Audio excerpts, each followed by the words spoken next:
Hi, folks. Welcome to the ballpark. How we doing? All right. Well, excited to get going. The real deal this week.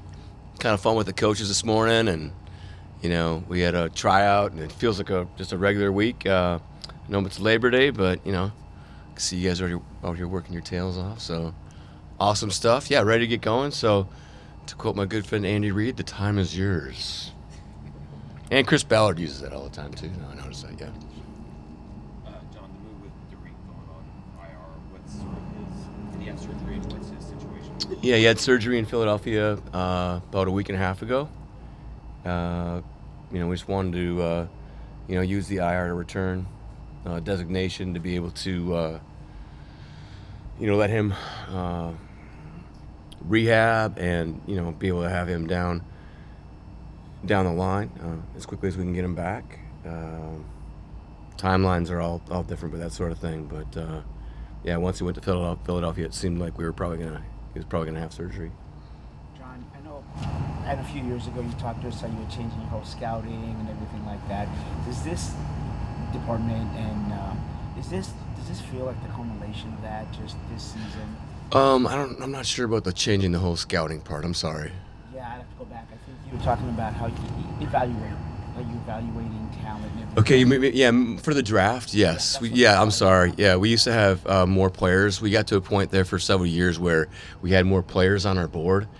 And it was a really talented football team. We were, maybe drafting a little bit for need and or whose contracts might be coming up. And, we fell into a little bit of rut there a couple times.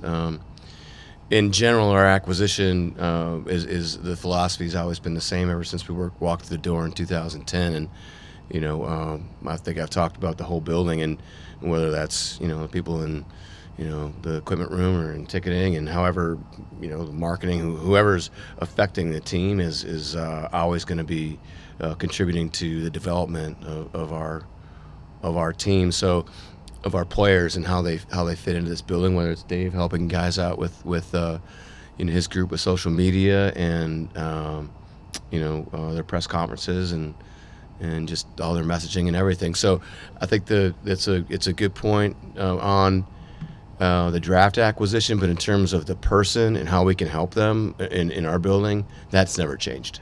So writing that narrative, how exciting then is this week for you to create something new this season? You mean going from 90 to 53? Is that what you're saying? I'm not sure I understand the question. I'm sorry. I'm being bumbling my question. No. So how exciting is it with the narrative of excitement? Oh, the excitement part. Sure. Now of a new season.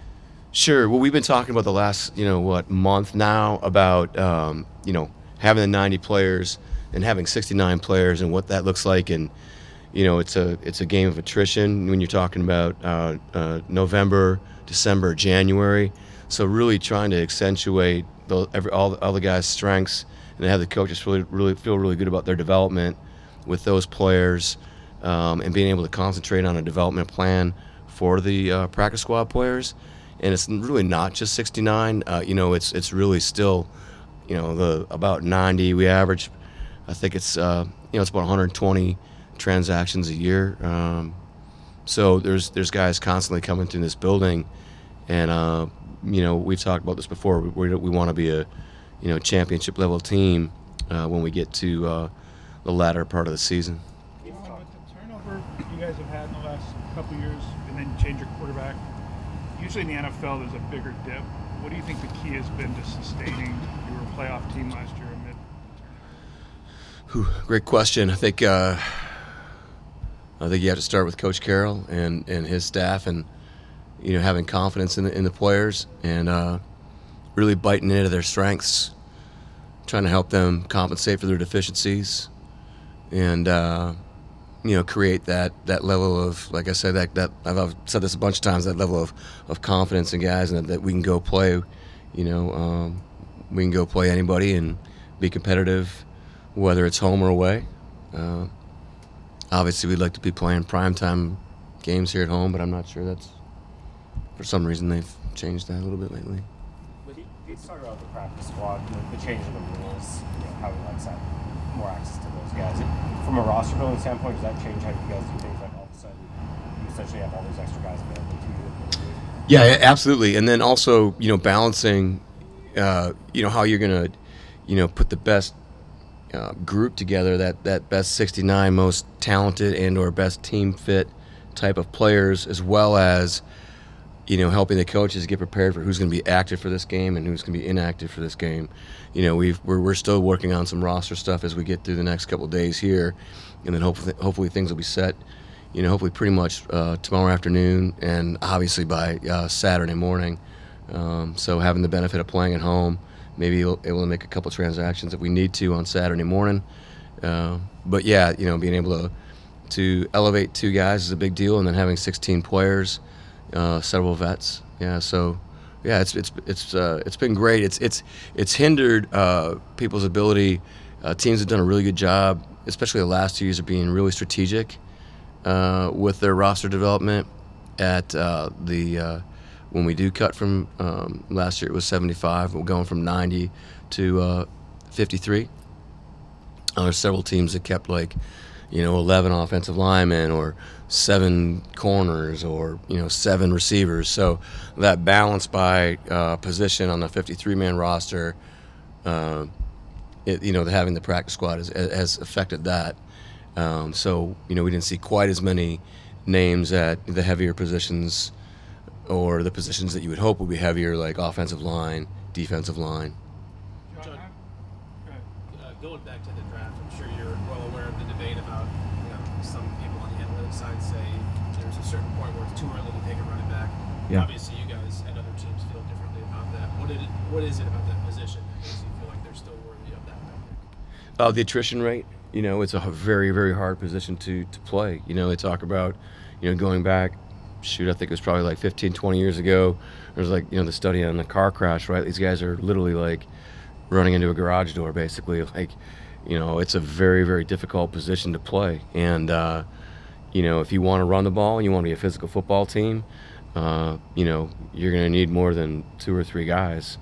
I think, the year we brought Marshawn back, we lost 3 running backs in a matter of 10 days or something, so yeah, we just don't think you have enough. And then also just, taking the best players regardless of a specific need or a specific value. And, I could see where it makes sense with when people talk about, salary cap value and, can you replace a player in a specific position? Do you have to draft a player based on their compensation or their salary cap numbers? I could see where that comes into play, but all that's really just part of the equation.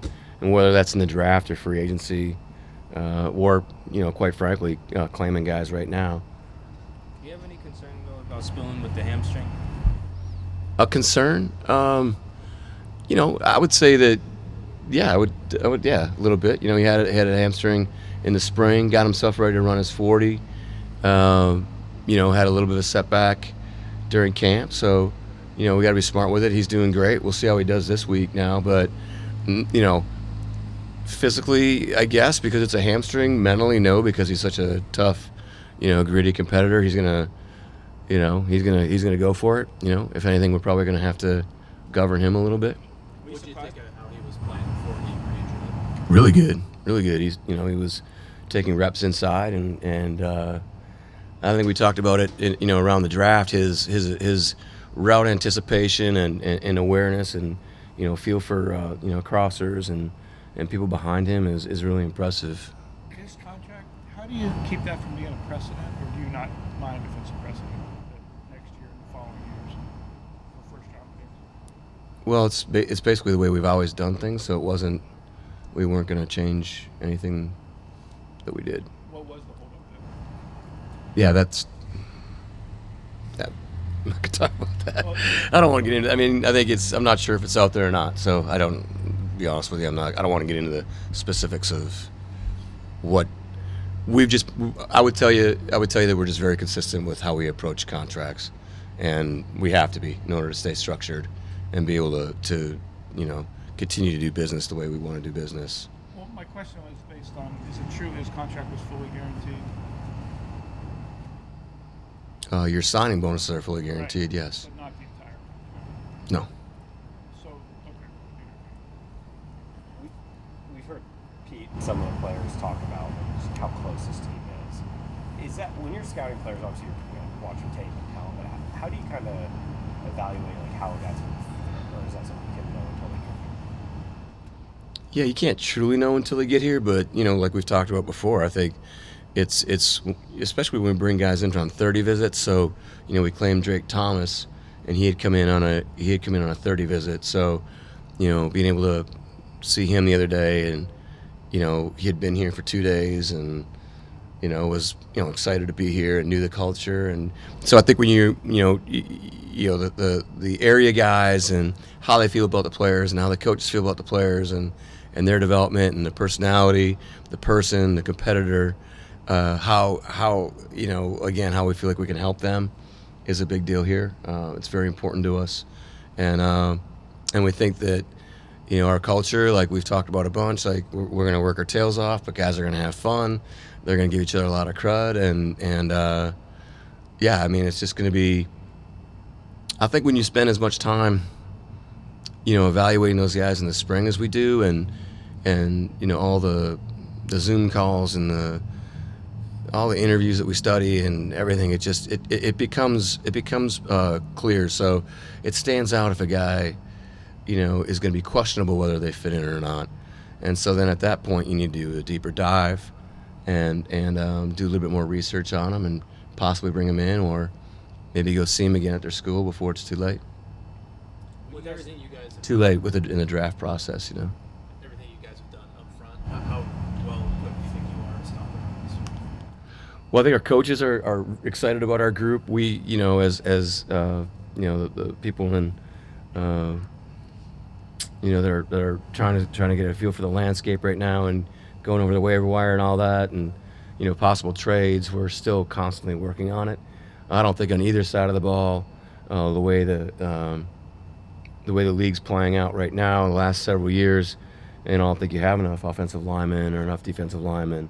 That's not a slight on anybody that's here or on other teams. It's just the reality of it. The numbers are down over the last several years, especially on the offensive line. Defensive line wise, yeah, we're constantly looking, and we won't stop. When you guys signed Julian, how much of that was for like this scenario here, where like Jamal's not ready and you need Julian to start next to him? Yeah, I'd be lying to you if I told you it wasn't part of our thought process. How Jamal was doing at the time with his rehab, but I would put a percentage on it, like about maybe 10 to 15%. It was more about the player and the competitor and the person, and we had identified him as one of the better players in free agency that we want to try to add to our team, and we just stayed with it during our process. Our guys did a great job of communicating, and then Matt Thomas and everybody working that weekend to make sure that we could come close to an agreement. Toughness, versatility. He's taking reps at center, left guard, right guard. I don't see why he couldn't, take reps at right tackle. I mean, he's a versatile guy that bends well, and he's been banged up a little bit. He's had some injuries, but really good awareness, good lateral movement, and he's a big, long guy. I think he's at almost 36-inch arms, so has good length and uses his length very efficiently. Sometimes those taller guys can let people get into him a little bit, and he does a really nice job. John, I think it's 41-something% of your roster's first and second year guys. Do you have a target of that, or that's just how this roster is? No, not necessarily. It's not necessarily a target, but you have to try to balance your salary cap and how you're paying people at different positions, and so obviously when you have younger players, it's a smaller salary, so you have to try to you have to try to be smart, so you can Ted Thompson would always say keep your powder dry towards the end of the season, so you have enough cap room and/or space in cash to work with towards the end of the season. For us, primarily cap space as we move forward here. What was Derrick's surgery specifically? Sorry? What was Derrick's surgery specifically? Specifically, I wouldn't be able to pronounce it. I don't think. No, I forget exactly what they called it, but it was basically he went to Philadelphia for groin surgery. Anything else? Thanks, everybody. Thanks, John. Thank you, guys.